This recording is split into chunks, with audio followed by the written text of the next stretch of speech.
This trip sees us leaving Perth and travelling through Northern to Latham for the first night, and then on to places such as the Kennedy Range Loop Road, Mount Augustus, Onslow, Quobba, Butcher's Track, and many, many places in between. We hope you enjoy this series. The first day was an easy 350 kilometres to the small township of Latham, where we camped at the Community Rec Centre. These are by donation and you get beautiful hot showers and clean amenities. Day 2 was a chilly start. We headed out to the Karara Rangelands, stopping for lunch on the edge of Lake Mungers.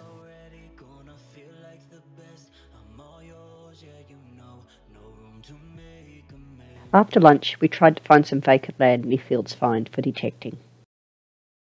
Although unsuccessful, the hunt was a fun adventure.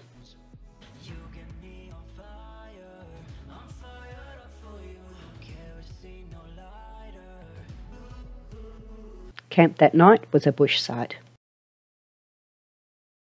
The next morning we abandoned the hunt for a detecting spot and called into Thunderlara for smoko in the old wool shed.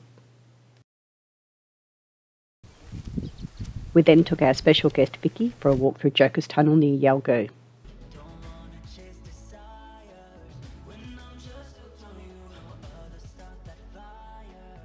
The phone service was out at Yalgoo, so the fuel station wasn't working, but we had enough on board to get through anyway. Later in the afternoon, we stopped at one of the large rocks on the roadside to admire some wildflowers.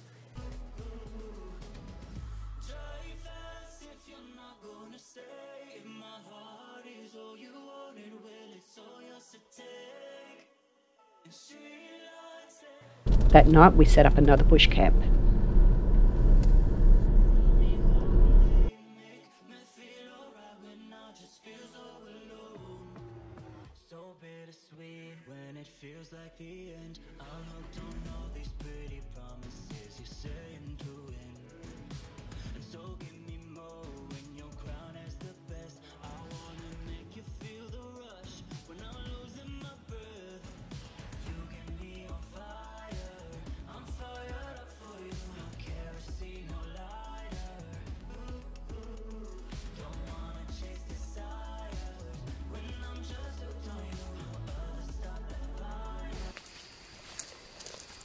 Day 4 of the trip started like all good camping days do, with a warm fire and a cup of coffee. Today was to be a short travel day. First up was some wildflowers and some interesting twisted trees.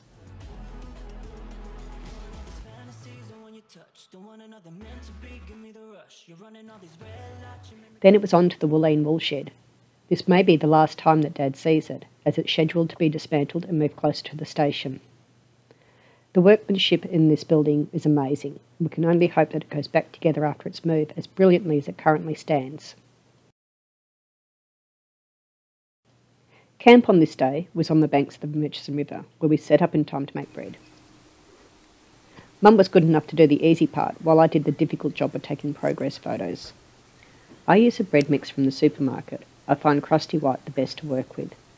Pop your flour and yeast in a bowl, and then add the water. How much water can depend on the weather, so take it slowly.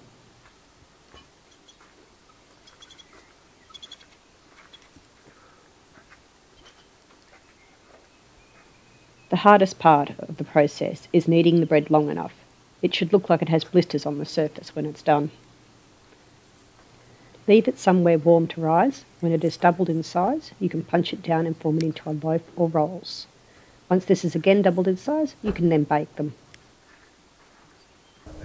While it was baking, some of us attempted to learn how to fly fish, others tried to enjoy the quiet and take photos. Some people like to disturb the quiet. I don't know, some people. We also cooked a roast lamb and vegetables to go with the fresh rolls. Your bread should sound hollow when tapped on if it's done.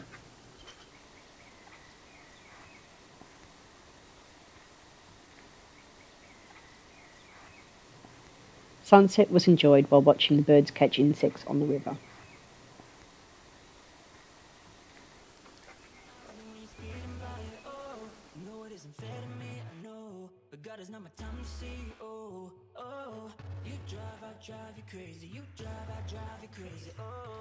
Join us next episode as we work our way to the Kennedy Ranges four-wheel drive loop track.